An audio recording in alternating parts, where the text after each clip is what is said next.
Assalamualaikum warahmatullahi wabarakatuh. Perkenalkan, nama saya Istia Putri Irawan dengan nomor NPM 10090320013. Di sini saya akan sedikit menjelaskan mengenai anggaran biaya umum dan administrasi. Pertama, ada pengertian anggaran biaya umum dan administrasi.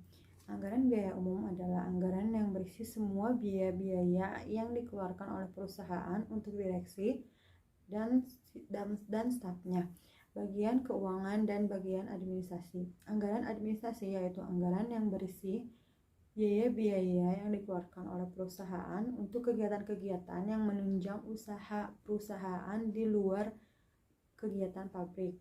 Anggaran biaya administrasi juga merupakan sebuah anggaran yang disusun secara terperinci tentang besarnya biaya administrasi perusahaan dan biaya-biaya lain untuk keperluan secara keseluruhan dari perusahaan. Bersama-sama dengan anggaran distribusi, maka anggaran biaya umum dan administrasi ini akan membentuk anggaran biaya operasional. Lalu ada tujuan penyusunan anggaran. Yang pertama ada untuk menyatakan harapan dan sasaran perubahan secara jelas dan formal sehingga bisa menghindari kerancuan dan memberikan arahan terhadap apa yang hendak dicapai manajemen. Yang kedua, untuk mengkomunikasikan harapan manajemen kepada pihak-pihak yang terkait sehingga anggaran dimengerti, didukung, dan dilaksanakan. Yang ketiga, untuk menyediakan rencana rinci mengenai aktivitas dengan maksud mengurangi ketidakpastian dan memberikan pengarahan yang jelas bagi individu dan kelompok dalam upaya pencapaian tujuan perusahaan. Yang keempat, untuk mengkoordinasikan cara atau metode yang akan ditempuh dalam rangka memaksimalkan sumber daya. Yang kelima, untuk menyediakan alat ukur dan mengendalikan kinerja individu dan kelompok, serta menyediakan informasi yang mendasari perlu tidaknya tindakan koreksi. Selanjutnya ada fungsi penyusunan anggaran. Yang pertama ada perencanaan. Perencanaan ini membantu manajemen meneliti dan mempelajari segala masalah yang berkaitan dengan aktivitas yang akan dilaksanakan. Dengan kata lain, sebelum merencanakan kegiatan, manajer mengadakan penelitian dan pengamatan terlebih dahulu, serta membantu menstabilkan kesempatan kerja yang tersedia. Perencanaan kebutuhan tenaga kerja yang baik akan mengakibatkan dapat dihindarkannya kelebihan dan kekurangan tenaga kerja. Lalu yang kedua ada koordinasi. Koordinasi ini membantu mengkoordinasikan faktor manusia dengan perusahaan. Maksudnya adalah seringkali terjadi kasus di mana manajer tidak tahu apa yang akan dilakukan di tahun-tahun yang akan mendatang. Maka dari itu penyusunan rencana yang terperinci berupa anggaran membantu manajer mengatasi masalah ini sehingga ia kembali merasa adanya hubungan antara kemampuannya dengan perusahaan yang dipimpinnya.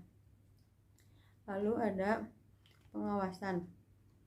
Pengawasan ini dapat melaksanakan tugasnya melakukan evaluasi atas pelaksanaan pekerjaan dengan cara membandingkan realisasi dan melakukan tindakan perbaikan apabila dipandang perlu. Lalu ada motivasi. Anggaran memotivasi para pelaksananya dalam melaksanakan tugas-tugas untuk mencapai tujuan. Lalu ada komunikasi. Komunikasi ini meliputi penyampaian informasi yang berhubungan dengan tujuan, strategi, kebijaksanaan, rencana pelaksanaan, dan penyimpangan yang terjadi. Lalu yang terakhir ada pendidikan. Mendidik para manajer mengenai bagaimana bekerja secara terinci pada pusat pertanggungjawaban yang dipimpinnya. Adapun kegiatan atau manfaat dari anggaran biaya administrasi dan umum secara umum memiliki kegunaan sebagai kegunaan manajerial. Yang pertama sebagai pedoman kerja, yang kedua sebagai alat manajemen untuk menciptakan koordinasi kerja, yang ketiga sebagai alat manajemen untuk melakukan evaluasi atau pengawasan kerja, dan yang terakhir sebagai dasar untuk menyusun budget kas karena sebagian dari biaya administrasi memerlukan pembayaran atau pengeluaran kas. Sangat penting mengetahui faktor yang mempengaruhi penyusunan anggaran agar bisa meminimalisir risiko yang mungkin terjadi. Berikut ini adalah faktor yang mempengaruhi penyusunan anggaran. Ada faktor internal dan eksternal. Yang pertama faktor internal. Faktor internal ini berupa data penjualan pada tahun-tahun yang lalu, kebijakan perusahaan yang berhubungan dengan masalah harga jual, serta pembayaran yang dijual, dan sebagainya. Lalu kapasitas produksi yang dimiliki perusahaan. Lalu yang terakhir mengenai tenaga kerja, modal kerja, dan fasilitas-fasilitas yang dimiliki perusahaan. Lalu dari faktor eksternal ini seperti keadaan persaingan, tingkat pertumbuhan penduduk, dan tingkat pertumbuhan masyarakat. Faktor yang mempengaruhi anggaran biaya administrasi dan umum. Dalam penyusunan anggaran biaya administrasi, ada beberapa faktor yang mempengaruhi penyusunan anggaran biaya administrasi, antara lain seperti anggaran penjualan, anggaran unit yang diproduksi, berbagai standar yang telah ditetapkan perusahaan, sistem pembayaran upah atau gaji, metode operasi, dan metode alokasi biaya. Lalu ada langkah-langkah penyusunan anggaran biaya administrasi dan umum. Yang pertama ada observasi dan analisa pendahuluan. Langkah ini penting di dalam memastikan semua masalah yang harus diketahui dan memilih luasnya kegiatan yang dapat distandarisasikan, serta untuk membantu mengeliminasi kelemahan-kelemahan yang sifatnya rutin. Yang kedua ada memilih fungsi atau kegiatan yang disusun standarnya. Standar biaya administrasi dan umum hanya dapat disusun untuk fungsi atau kegiatan dan presentasinya dapat diukur secara pasti dalam bentuk satuan standar pengukur.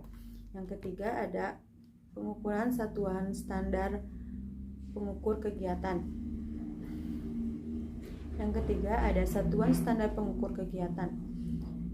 Standar pengukur kegiatan untuk suatu bagian atas subbagian kegiatan administrasi umum tergantung pada kegiatan khusus yang dilaksanakan oleh bagian yang bersangkutan, sehingga dapat dipakai oleh mengukur prestasi.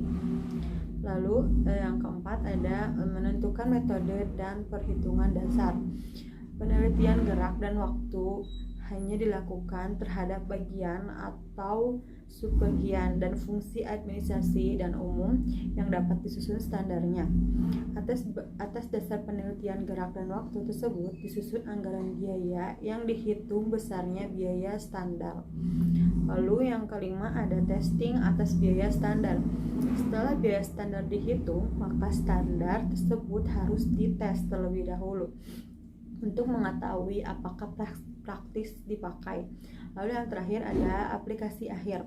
Dalam aplikasi akhir dari standar memerlukan penjelasan dan keikutsertaan para pelaksana sesuai dengan tanggung jawab dan pekerjaannya masing-masing, karena yang akan diukur prestasinya adalah para pelaksana tersebut.